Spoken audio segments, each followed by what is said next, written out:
Good afternoon once again, ladies and gentlemen.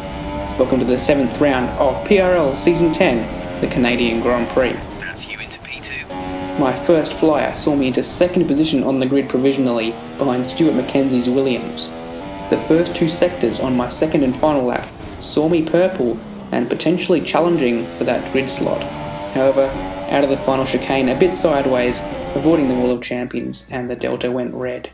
Stuart, congratulations man, that is the first pole position for that driver in PRL history. He's got to be very happy with that. We line up second. Previous 3 times we've done that this season we've actually won the race, making a pass on lap 1, and it looks like this is exactly why. Great launch around the outside, and just like last season, from second place on the grid we take the lead on lap 1. And importantly, Maznat for the second week in a row was not starting on the front row with me, just like Monaco, a bit buried in the pack. That's a strong start. Well done. Now they say you can't win the race at turn 1, you certainly can lose it. That's not quite true, because in this scenario, if you make an overtake at turn 1 for the lead and you're able to defend for the rest of the race, you pretty much have won it at turn 1. It's something to think about. On lap 3 into the hairpin there was contact between Stuart and I as he tried to go around the outside.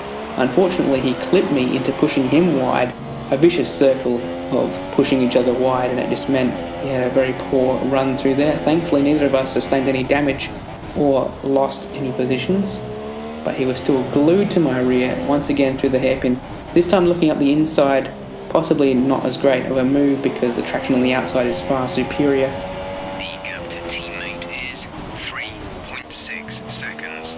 Now Danny, of course, unfortunately running behind this group in a massive Jacko train, got some damage, had to convert to a 2-stop early on.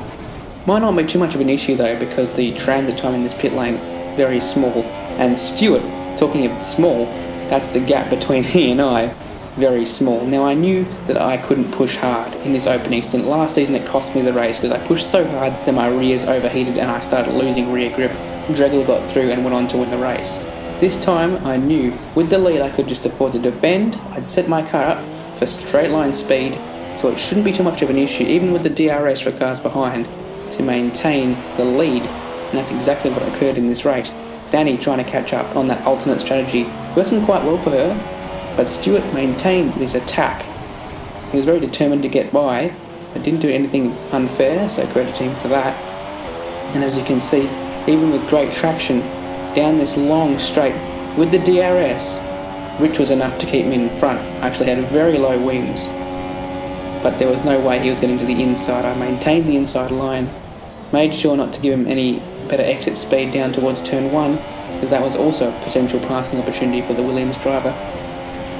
He goes to the outside, nowhere to go here. Unlike lap 1 where the speed is slightly lower, you can't quite make that move work.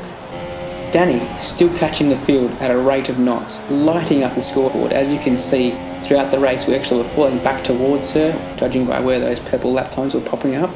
Unfortunately, her race went a bit pear-shaped later on. Now that's exactly what cost me the lead last season.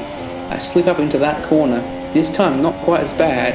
I think it was the same lap though, curiously, so I knew it was time to make my pit stop, go to the end on softs, guard against the undercut, which was obviously going to be a bit of a problem here.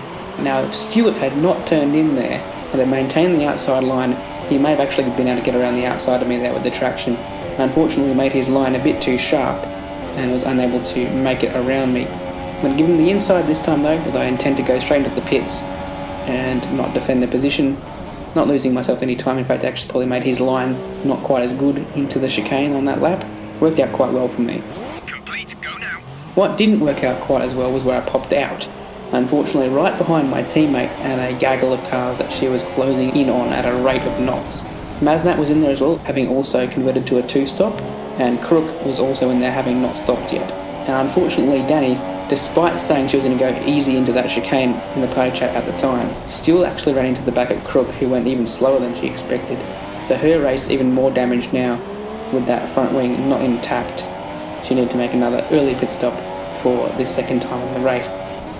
Now there's contact in front between Craig and Maznat. Opportunity for me to take Maz's position here. He undercut me, of course. He went onto those super softs, so he needs to make another pit stop. And I also take advantage of Crook being offline and take his position. He's of course on much more worn tyres, so that was a little bit easier.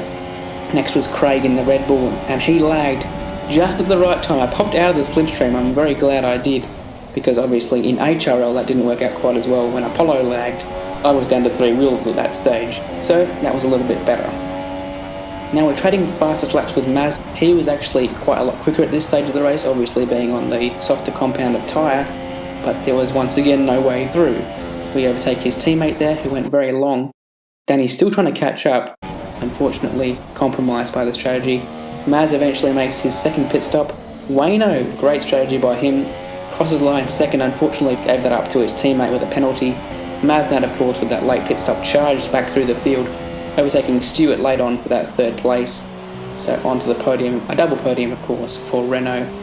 Now watch here, Kart Dude retires from the race. He was 8th position at the time.